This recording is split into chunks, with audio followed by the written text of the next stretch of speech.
Hello and welcome to the Tennessee Informer. Thank you all for joining us tonight. Our guest tonight is Dr. Joe Wolverton, JD. Joe is the John Birch Society's constitutional law scholar and head of a dedicated think tank focused on promoting and preserving the U.S. Constitution, using his profound passion for constitutional law as well as his wealth of knowledge and experience. As a distinguished attorney and scholar, he consistently defends and upholds the principles enshrined in our Constitution, as well as restoring the knowledge of the authors whose works influenced the thinking and writing of our founding fathers. He's written 4 books, including The Real James Madison, What Degree of Madness, Madison's Method to Make America States Again. He also hosts the popular YouTube channel Teacher of Liberty and the TikTok channel Joe Wolverton JD. Joe, glad to have you back with us. Really appreciate you taking the time. I know you were swamped, especially with your new job. Oh, I always got time for Tennessee, man. I'm swamped with a lot of stuff, but never too swamped to come on your show, Dave. All right, well, I appreciate that. I just apologize to everybody for my voice. I've been at it since 7 o'clock this morning and gone kind of raspy. Okay, well, we'll be fine. Before we get to make states great again, we were talking before we started, and this whole thing between Trump and the judiciary and all these rogue judges and this whole idea of judicial supremacy, where the president that's elected by the whole country is apparently, he's at the whim of a district federal judge or several district federal judges. What are your thoughts about this? Well, lots of things. I mean, first of all, the founders didn't fight a war against a monarch just to give final authority to one unelected lawyer in a robe. That makes no sense to anyone. There's no way you would say, yeah, it's worth going to war for the next 8 years to allow one unelected person to overthrow the will of ever how many million Americans who voted for Donald Trump. And, there's supposed to be 3 co-equal branches, right? The judicial branch, even Hamilton said, it's the least dangerous, but because he said, I'm just quoting him, has no influence over either the sword or the purse. Well, you can't be the least dangerous and be all powerful at the same time. And one thing that occurred to me that you and I talked about earlier was all these, capital C conservatives who came out and have consistently over the years preached the doctrine of supremacy clause means anything the federal government does is supreme over anything, over the states, over anything else. They're the ones that led us down this road, yep. Right? The anti-states rights crowd led us to the road that we're on now. But you look and these people are now saying, no, because they're also MAGA, they're saying we can't have a judge override the president. Well, you're the very ones who led us to this situation.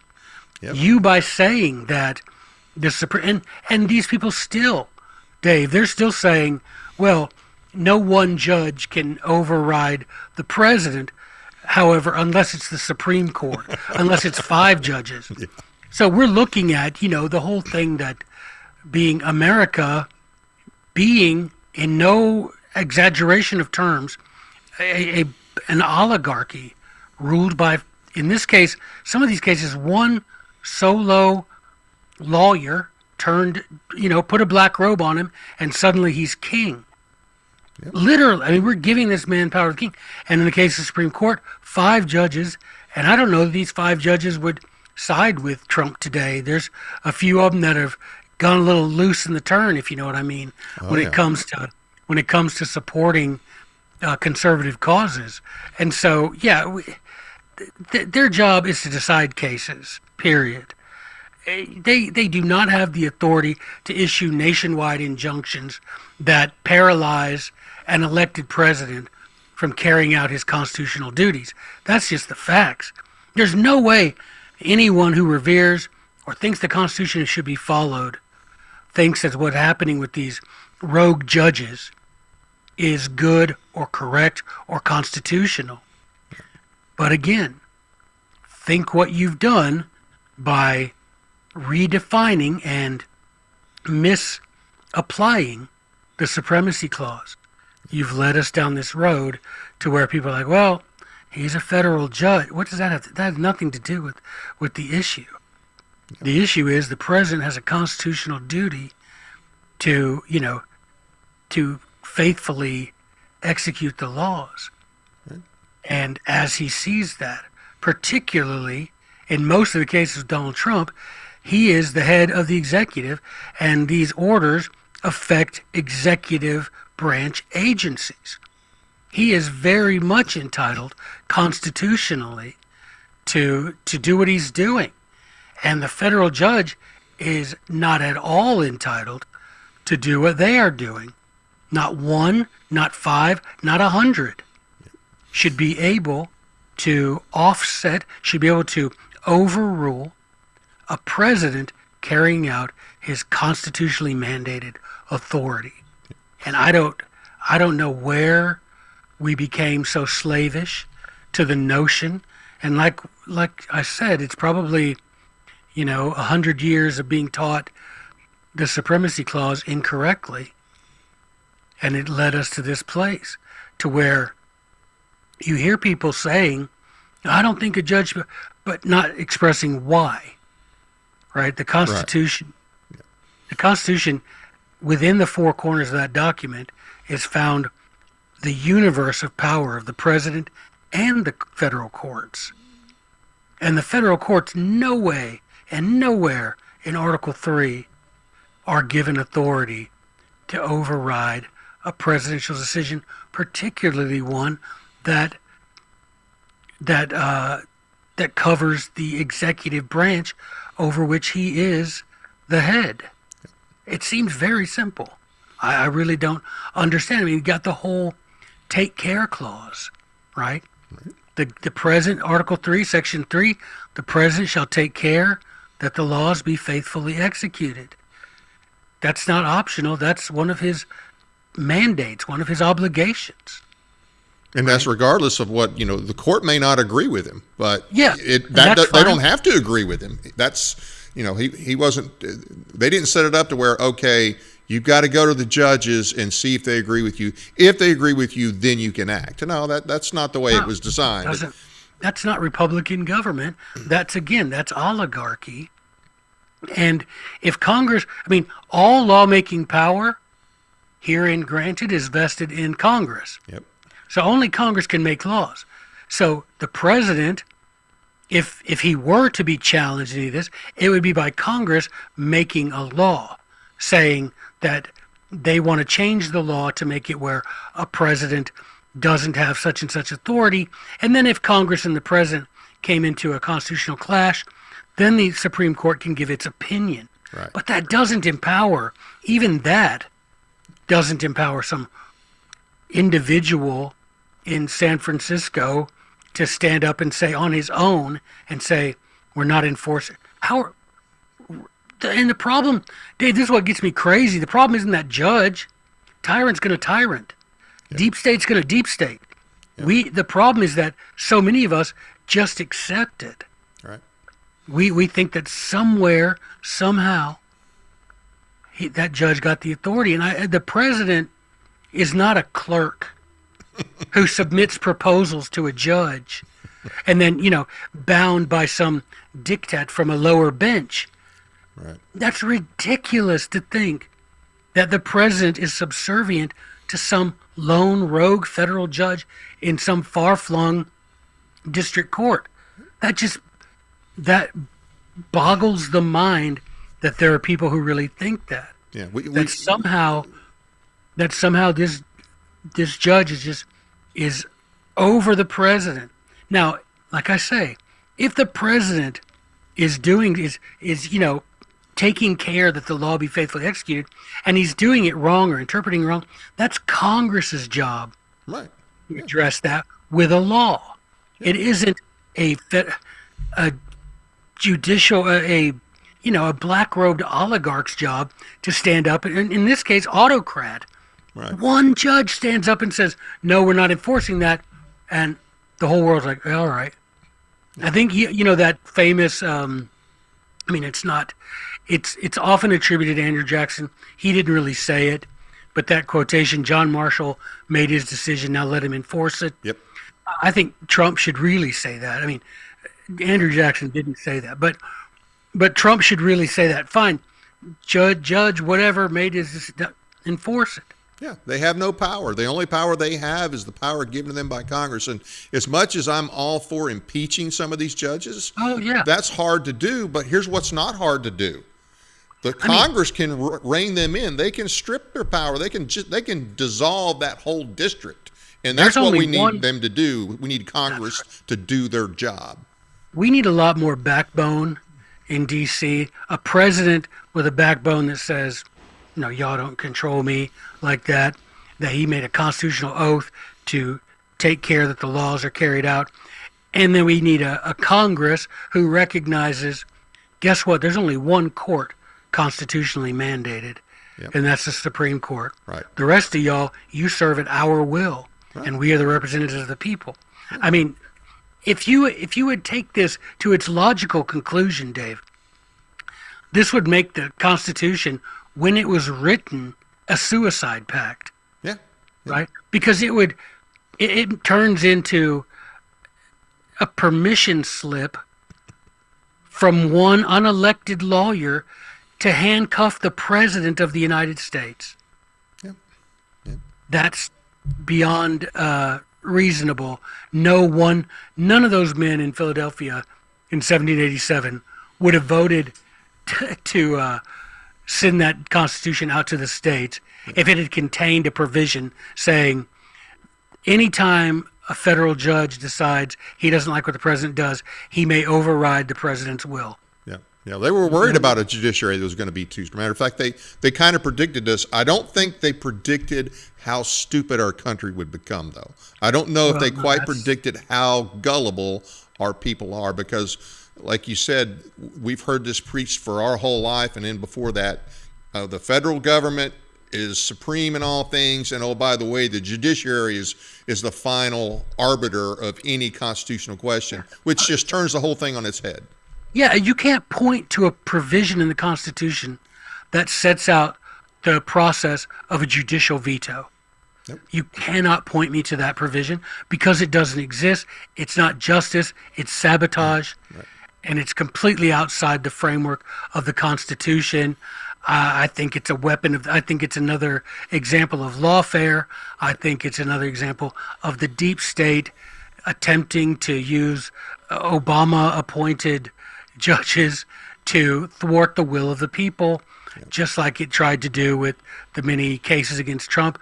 I like the statement from Jefferson that to consider the judges as the ultimate arbiters of all constitutional questions is a very dangerous doctrine, and one which would place us under the despotism of an oligarchy. Absolutely. I mean, that's a mic drop moment. You walk, Jefferson pushes the podium over and walks out.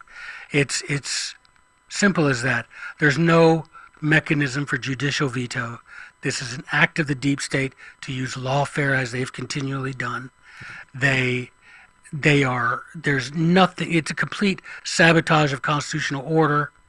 The president needs to just say, fine, he issued an order, I'm issuing a contrary order, and let that be, and realize that the Constitution is not to be used as some sort of justification for one lawyer to override the will of the president, and certainly not to handcuff him, particularly when it pertains to the executive branch. Right. That no sense at all. I think we have too many people in our mind have substituted the word of a judge as being the same as the rule of law. So if a judge speaks, it's the rule of law, and if you don't go along with what that judge says. Well, you don't have respect for the rule of law. No, the rule of the law is the Constitution. And I'm just disappointed that there's nobody in Trump's inner circle that's saying, hey, look, just tell that guy to pound sand and just go tell the public what you're going to do and why you're going to do it and why that judge does not have the authority. And stop playing the game. Stop playing, well, okay, we're not going to disobey a federal judge and we're going to, no. Pam Bondi should only show up to tell them, hey, you don't have the authority and here's what tell them what's going to happen, not that we're going to, we're going to plead, we're going to beg, and we're going to grovel. That just disgusts me. So anyway, that's. But again, it's reducing the president to a clerk of that judge who begs permission. No, that's not the way this was intended. That's not a Republican form of government, because we're now not being ruled by our elected representatives. We're being ruled by an unelected, unaccountable judge that no one in this country ever vetted in any appreciable way with regard to his understanding of the Constitution or the political issues that face the Union. There's no way that we can consider that to be Republican form of government, and there's no way that anybody with any good sense would support this, which makes it clear why all the pro-supremacy clause people do support it. One last thing I want to say on this. I know you're familiar with Article 3, Section 2, and it talks about limiting the appellate jurisdiction of not just any federal court, but of the Supreme Court as well.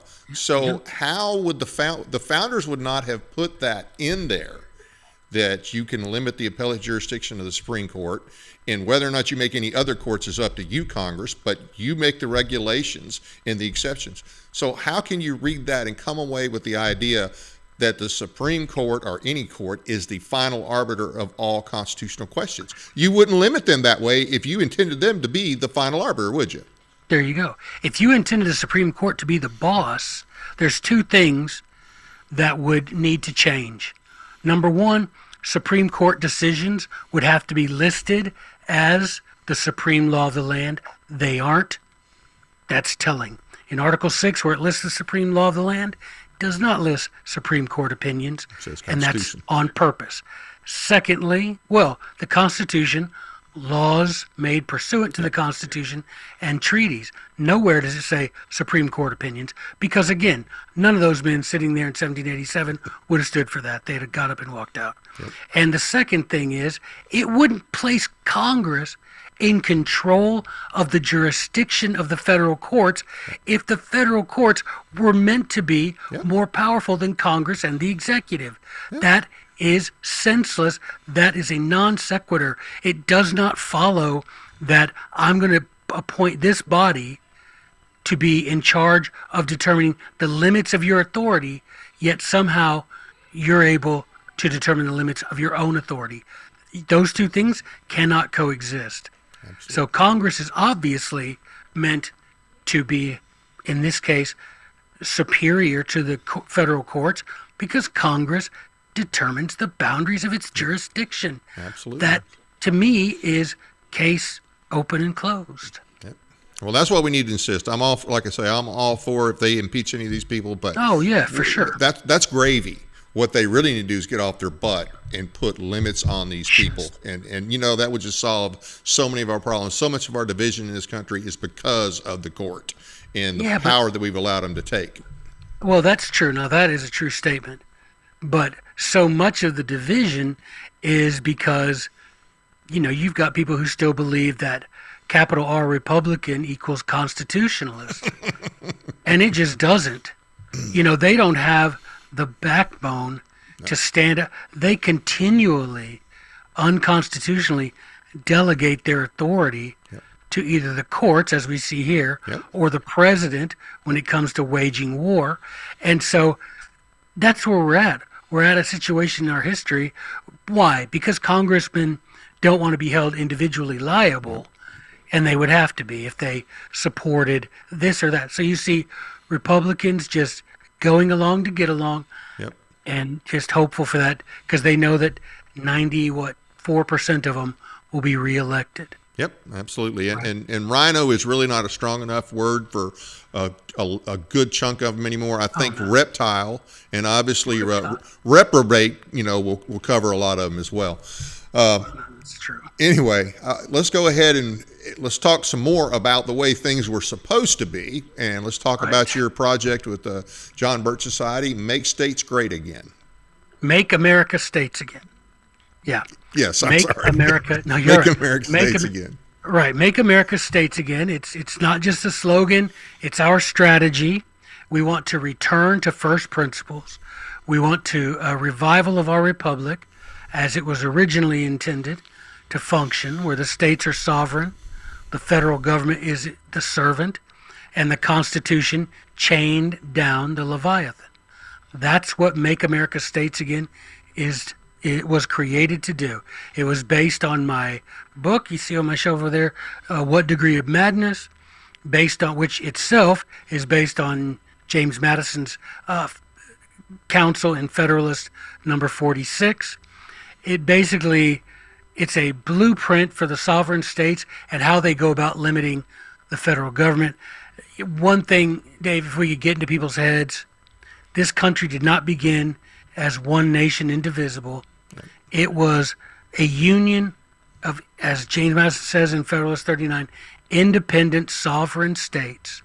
13 sovereign republics ratified a constitution delegating a short list of powers to a federal agent, a federal servant, a federal employee, right? That's how it was formed. That's how it was intended to function. And Make America States Again is our effort from the John Birch Society, and has been my effort since I wrote that book several years ago, to show people that there is a way to force the federal beast back inside its constitutional cage without a bloody, so-called civil war. We don't need to do that, right? And that there are ways to do this that are set forth, particularly by James Madison in Federalist 46, and in 45, to be honest, where, he mentions there are supposed to be so few things that the federal government is involved in, we should hardly notice its existence as citizens. The states are the ones that are, and go read Federalist 45 for yourselves, and then read 46, right? The states, Madison said, the powers of the states are numerous and indefinite. And they're the ones who are supposed to have something to say, something that, as we say in the law, touches and concerns your life, your day-to-day life, right? Your property, your life, your liberty, all of this, the crimes and everything. The federal government is supposed to basically handle international trade and war, right? That's pretty much all they were supposed to do. And commerce among the states and international commerce. That's all they were supposed to do, right? That's how it was designed. And so too many people have been convinced that there just is no way. But if the Constitution were followed today, as it was written, as it was intended, in its intended form, the Union, and its intended function, the Constitution, 90% of the federal government would be gone because it's unconstitutional. This is kind of like a doge for the federal government. Yeah, it's not hyperbole. That's just history. Yep. Right. That's just the facts. And that's the thing with basing this all on Federalist 46. I'm not asking you to believe me.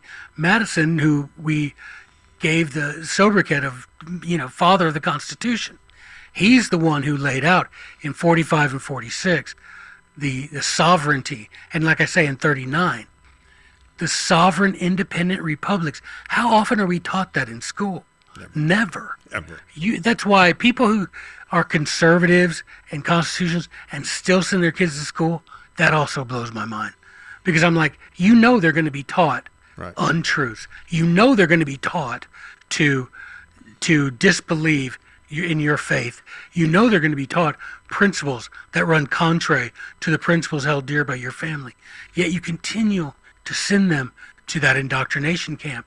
But imagine we want to have a generation that will rise up having been taught from the cradle that the Constitution was ratified by states creating a federal servant, that the states are sovereign, that there are ways to keep the federal government inside its constitutional boundaries, that we can do that. Teach them the true history of how the Union came to be, how the Constitution was intended to function. And, so that's basically it. And we talk about, we used to call it nullification. I mean, we still do call it that. The strategy, we used to call it nullification. Now we call it Make America States Again, but it's still the same thing. Right. You have to have that. There's no way getting around it. You have to have it. Right. Yeah. And the states created the federal government, not the other way around.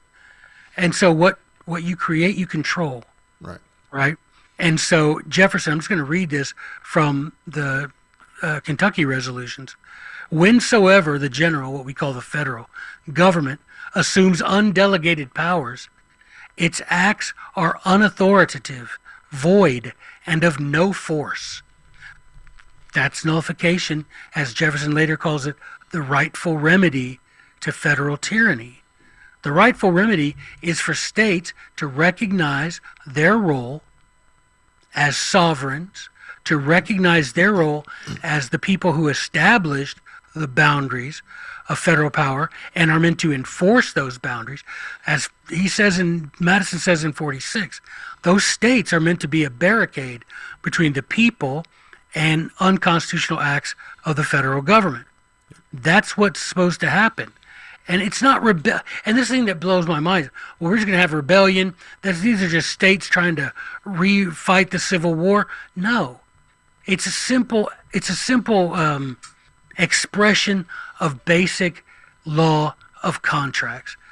The Founding Fathers repeatedly in the Federalist Papers and elsewhere, even in the Convention of 1787, all the ratifying conventions called the Constitution a contract or a compact, which is the same thing.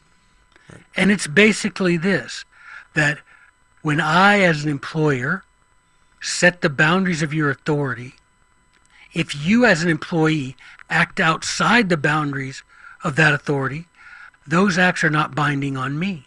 It's as simple as that. It's carried out in courtrooms all over the country all the time, Dave. I've seen it as a lawyer, where you go in and you sit there and you see case after case where judges uphold the principle of nullification when it comes to regular everyday contracts. But because of the 100 years and more of indoctrination, right, under the management of the federal Leviathan, we've come to believe as a people that states are somehow subordinate, even though they pre-existed the Union. Yep. Right? Because you weren't in the Union. Look at the Constitution. Article 7, you're not in the Union until you ratify. Yep. This is an entirely new Union, an entirely new form of government, yep, an entirely new Constitution. And he clearly says that it only takes 9, right? The Yep. Constitution. So Madison answered, what would happen with the other 4? They'd remain independent sovereign republics. So this is a new union created by those states. And it's such an easily discovered point of historical fact that it really does make me understand that people who argue against it have some sort of agenda, right? They have an agenda that leads them to oppose this. And I don't know what that agenda might be. Self-aggrandizement in the case of many of them, ignorance in the case of others. I don't know. Maybe they're being, paid to oppose it by moneyed interests. I don't know. And it doesn't really matter so long as we get the people to understand that it's not resistance, it's the rule of law. Right. It's simply a state saying, that's unconstitutional, we won't comply. And it's no different than when I would see in a courtroom a case where a guy was hired to do one job, decides on his own will that he's going to do the job a different way than is contained in the contract, and the judge nullifying that contract because the agent, the employee, the person hired to do a job, acted outside the contractually agreed upon authority. Yep. And when he does, Dave, you can go to court tomorrow and you'll see this over and over and over.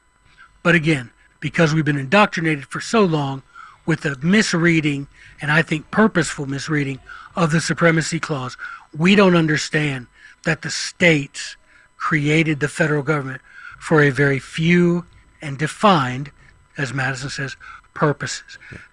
Nullification is baked into our American DNA. Absolutely. The Stamp Act, yeah. Right? Yeah. The Coercive Acts, from the jump, the White Pine Acts. I mean, from the beginning, the Navigation Acts, all of them, before we were even a union, when we were independent colonies, and we would say, I've got a book I'm putting together of nullification of the acts of the British government in the 1600s, yeah. Where up in Massachusetts, they'd be like, no, we're not doing that. That doesn't jibe with Magna Carta. We're not doing that. That doesn't jibe with the Bill of Rights. We're not doing that. Yeah. Right? Simple as that. This is baked into who we are.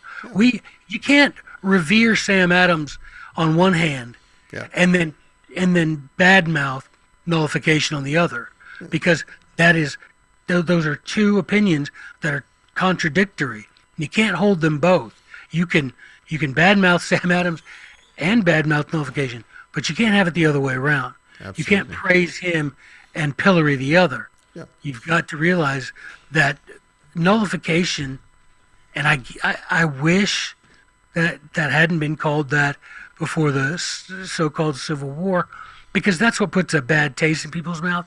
But when you explain it like I'm doing and like you do, it becomes so clear that when you study just a little bit of the history of how the Constitution came to be, how it was intended to function, if you read just the Federalist Papers, you don't even have to read the Anti-Federalists.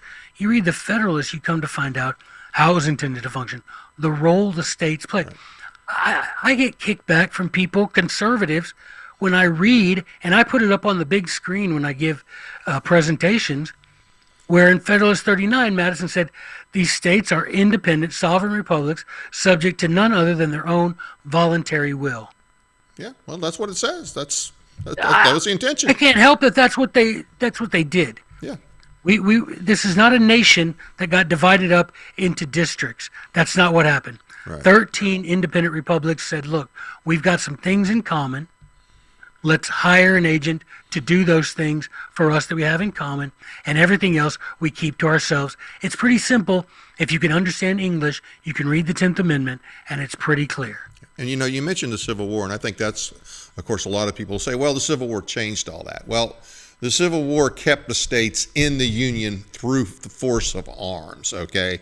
As far as constitutional changes of the structure, the 14th Amendment, as passed, not as currently perverted, but as passed, did not make us one consolidated nation, not by the words of it, and it did not undo the 10th Amendment.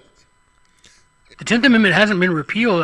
Right. I've got my little pocket constitution. It's still in there. Right, and occasionally the court will actually fine for it. So so there's a lot of misunderstanding because of that, and then over the years, and really, I mentioned the 14th Amendment. I think that's by far the most perverted amendment in our Constitution, from the way it was perpetrated on the people, from the way it was changed over the years to mean something that it never was intended to mean.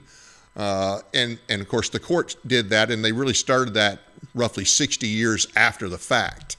But you look at every Supreme Court decision on gay marriage, on what's the other one? Abortion, you name it. Abortion, you name it. Yep. Any political question like that, And those decisions are always based on the 14th Amendment. Yeah, a perversion of the 14th Amendment, I would argue. Well, right, Yeah. exactly. I mean, you think about it, Dave. It means nullification. First of all, this is maybe a shock to people, but it's working right now effectively. Nullification works, and we know that because all these states that you can buy recreational weed. I lived in Arizona. You could go down, and it looks like a Circle K, and you can buy weed and you can go home and smoke it. Yeah. I lived in Idaho. In Idaho, you can go to the grocery store and buy raw milk. Both those things, weed being sold like that, raw milk being sold in the grocery store, both those things are done in contravention of federal law. Well, guess what? Idaho and Arizona are still in the Union. There's not a federal force marching toward Boise or toward Phoenix, right? Those two states, Colorado, right? All of these things, all of these states that ignore certain gun regulations. Yep. This is the thing also that people need to understand. Nullification is not going to tear the Union apart. And you know how I know? Because it hasn't. And federal laws have been nullified, and they're being nullified today. Yeah. Right? Nothing happens bad. That's the thing. People want a convention, a constitutional convention. Guess what? There's just a bunch of question marks and not a bunch of periods in that. Right? When it comes to nullification, there are no question marks because it's working right now safely, constitutionally sound, Yep. and you don't have to find any external justification. It's right there in the Constitution, particularly in the black letter of the 10th Amendment. Yep. It's right there. You don't have to make up like these groups that support a convention. They make promises that they know they can't keep. They know they won't be held to keep because by the time, heaven forbid, something like that happened, they would wash their hands of it. They would straight up Pontius Pilate that business and claim, well, there's nothing I can do against George Soros and Bill Gates and all of them, the WEF. There's nothing I can do. Well, who do they think is going to enforce it? If they come up with another constitution or several constitutions, who do they think is going to enforce it? If the states don't enforce it, it's not going to be, it's moot. Right, it's moot, and not only that, but there'd be another, because there'd be somebody unhappy with what that convention. So there'd be another one making promises, just like there are politicians who, no sooner have they lifted their hand off the Bible from taking their oath of office, swearing to God to preserve, protect, and defend the Constitution, then they take that hand off the Bible and they use it to vote for something unconstitutional. Well, 95% of our government is unconstitutional. 95% of what you know that. I mean, it's pathetic how much it's unconstitutional. And we could apply this to anything: schools, speech, vaccinations. Yep. You simply say, "Not here." I don't care if you want to do it in other states. Knock yourself out. I live here in Tennessee like you do. I can't walk down the street and buy weed and bring it home and smoke it legally. But I could do that in Arizona. I mean, I didn't, but I could have done that in Arizona, right? And that's why we can do that about anything. We can do that about mandated shots, about things taught in school, about free speech, the lack of free speech. We can do all these things, and it's constitutionally sound. Right. It's spelled out clearly in the 10th Amendment, and it's being used right this very minute, and safely so. Right, in so many ways, and we can continue to do that. We simply have to, have concerned citizens pressuring their elected state legislators to uphold their Article 6 oath to the Constitution, and instead of acting as vassals of the Empire on the Potomac. Yeah. You've got your choice. You either true to your oath that you probably swore to God, how most people do it, even though that's not constitutionally required. You're either true to your oath and you keep the federal government inside its constitutional boundaries, or you decide to violate your oath, which you probably swore to God, violate your oath, and you allow these states to become nothing more than servants when they were meant to be the master. Absolutely. And like you said, it's a variety of issues. You mentioned the schools. we passed some laws in Tennessee a few years ago in reference to obscenity in the classroom. And my state senator, who he's a lawyer, John Stevens, and of course he's not the only one that thinks this way. Right. Well, we can't enforce that. It's not constitutional because, well, why is it not? Well, the Miller test. Well, the Miller test is reference to a Supreme Court obscenity test, a test created by the Supreme Court. And this is forced down on the states because the states are cowardly and stupid enough to accept it. And so they decide. It's like, what does our Tennessee Constitution call it, Dave? Slavish and absurd. Well, and we got plenty of slavish and absurd politicians. We got a capital full of them. Yeah, starting with the governor. Amen. That's the most ridiculous thing. People look at me. Today, I had someone say, "Man, you must have it real good. Y'all got a super majority of Republicans, a Republican governor." I'm like, "Are you kidding me?" They're Republican because that's how they can get elected. Yeah. They don't act like they don't care about the Constitution. Yeah. They don't care about anything but being elected. They don't care about anything but this is a springboard to Washington for them. With the way not all of them. There's a few exceptions. Yeah, with the exception of a few in the House and even fewer in the Senate, they're basically reptiles and reprobates. That's what runs Tennessee, and it seems to be getting worse every day. Now, let me read this to you, man, because this is something that I think puts like that perfect little cap on the pen. This is Federalist number 26, written by Alexander Hamilton, if you can believe this, who I wouldn't give you a plug nickel for, but he did write this in Federalist 26. He says, the state legislatures, who will always be not only vigilant, now remember what he said, state legislatures, will be vigilant and suspicious and jealous guardians of the rights of the citizens against encroachments from the federal government. They, the state legislatures, will constantly have their attention awake to the conduct of the national rulers. And now here's the phrase, he's coming up the punch here. And they, the state legislatures, will be ready enough if anything improper appears. So if the federal government does anything unconstitutional, to sound the alarm to the people, and not only to be the voice of the people, but if necessary, the arm of their discontent. Absolutely. Now, I want to say something on that because most people will say, well, that was before the 17th Amendment.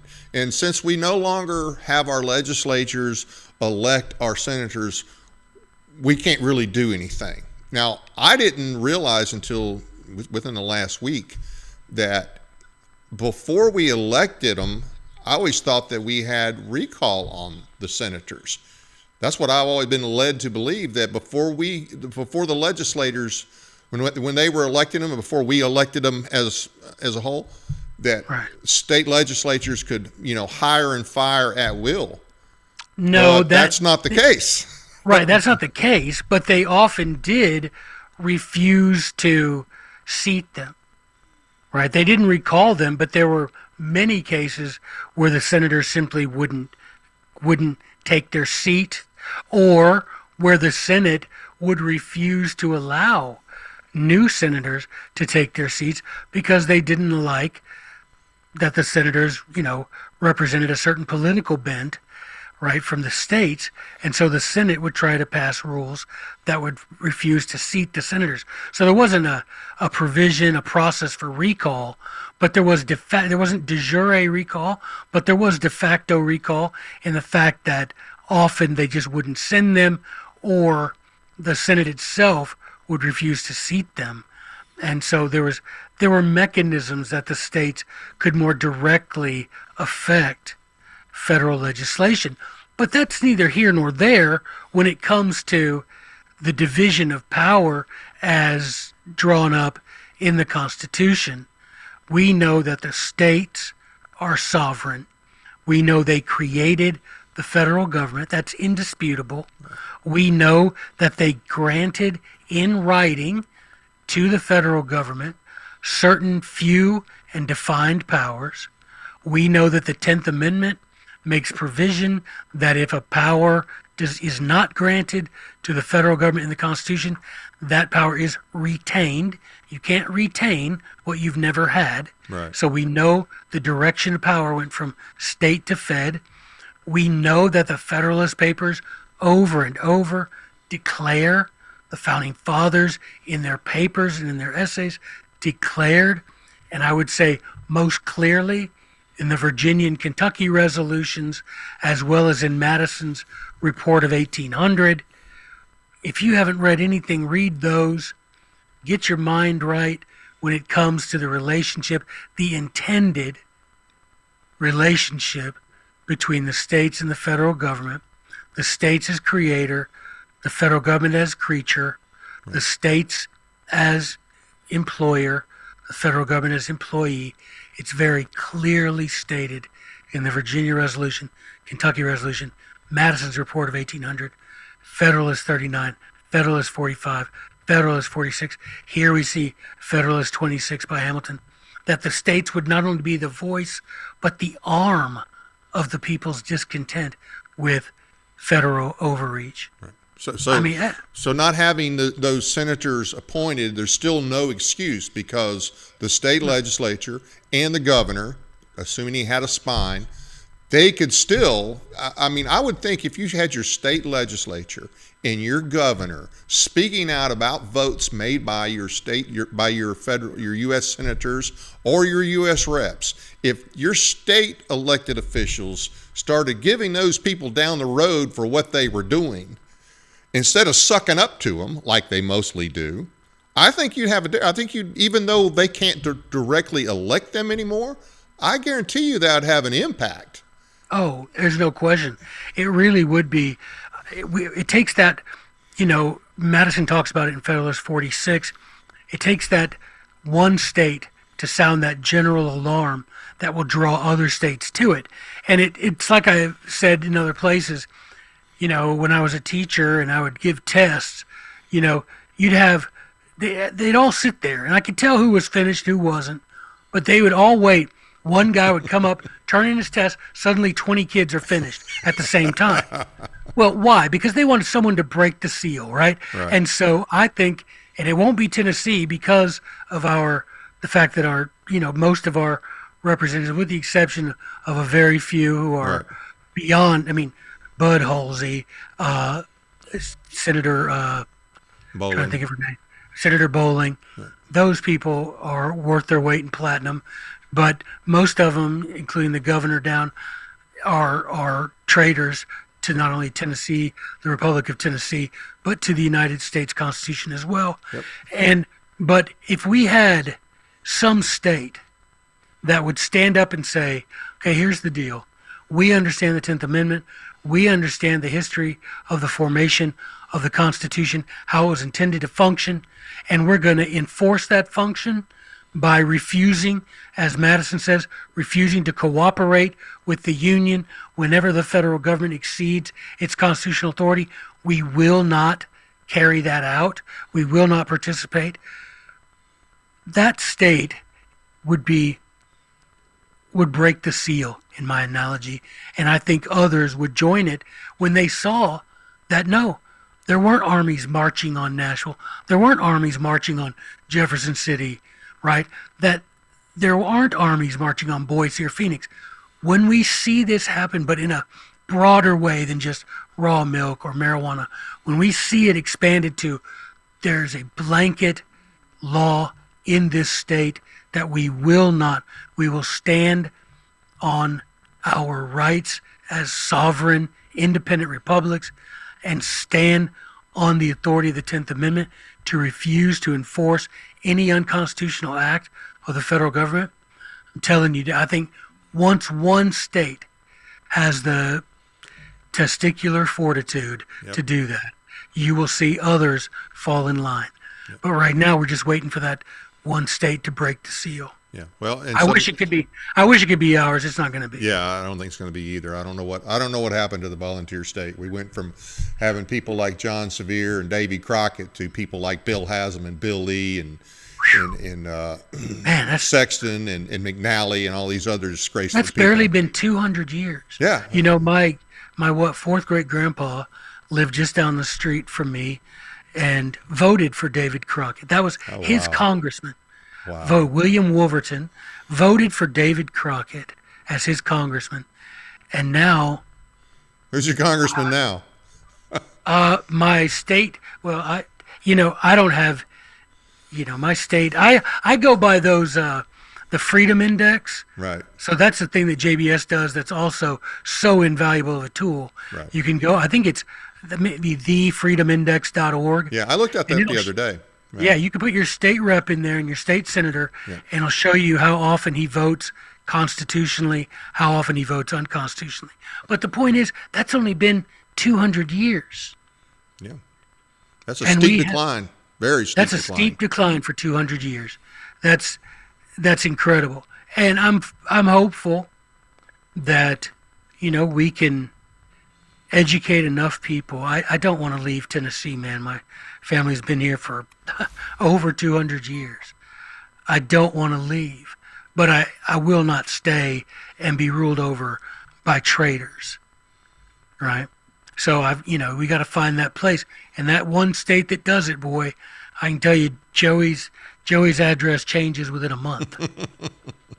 Well, you probably won't be the only one. I'm sure there will be others. Oh, there'll be that. Then that's the point. I mean, you imagine having a state who, because of their action, because of their strength and courage, because of their constitutional savvy, Right. because of their constitutional wisdom, they stand up to the federal overreach.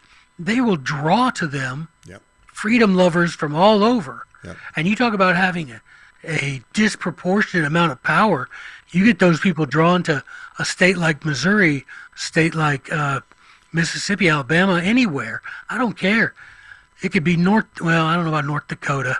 I don't know. I don't know if I could stomach. I have to hold my nose to go. Yeah, that's right. The people do want the government to take care of them, but we've been taught that the government would. Yeah. We've been taught that it would. So as soon as we can get a state to do that, and it starts, Dave, I'm going to tell you, it starts with teaching these principles Right. to our children so that they don't grow up having to be deprogrammed. Yeah. Well, Booster just mentioned that everybody wants to be taken care of by the government. Well, that's the reason we're in the mess we're in financially. The federal government can't afford it, but they have the ability to print money. Okay. Well, and they have the ability to lease, to sign leases of land to the tune of 78% of the land in the West. Yeah. You've got some of these states like Nevada, Idaho, Utah practically belong to the Chinese because we're using that federal land, which also is prescribed in the Constitution, how the federal government can come to control land, and it ain't by declaring it a park or a BLM reserve or something. But, you use those as surety for your loans, Yeah. and now you've got, essentially a situation where it's now or never. It really is. It really is getting to that point where this generation that's coming up, I'm hopeful that the homeschool movement continues to crescendo so we can have that generation that grows up knowing these truths from the cradle and will say, we're going to enforce the Constitution because we were taught correctly about it. They will never have heard the Supremacy Clause nonsense. They will never have been taught that nullification is rebellion. They never would have been taught that the 14th Amendment makes it okay to murder babies. They never would have been taught all of these things, that the Supreme Court is the ultimate arbiter of what is and is not the law. These kids, you got to understand, they will never have been taught that, and that will be a glorious day when they get to the age that they can use that wisdom, use that knowledge to force that federal beast back down with the chains of the Constitution. Yeah. Well, a lot of people say, well, nullification is chaos, but I think we're currently in chaos, and the only way we stay together as a country long term, in my opinion, is if we start following the 10th. If the states start nullifying garbage from the federal government. I don't see how we stay together long term if we don't do that. This top-down garbage is not going to continue to work. Yeah, you can either have peaceful, right, nullification. You can either use a scalpel or you can use a chainsaw to cut out these tumors of tyranny. And I'm telling you, nullification, we know it's not chaos because you could go right now to Idaho and buy raw milk at the grocery store and no one's going to look at you. You can go down to every block just about in Colorado and Arizona has somewhere to buy recreational marijuana. There's no chaos there because the people there voted for that stuff.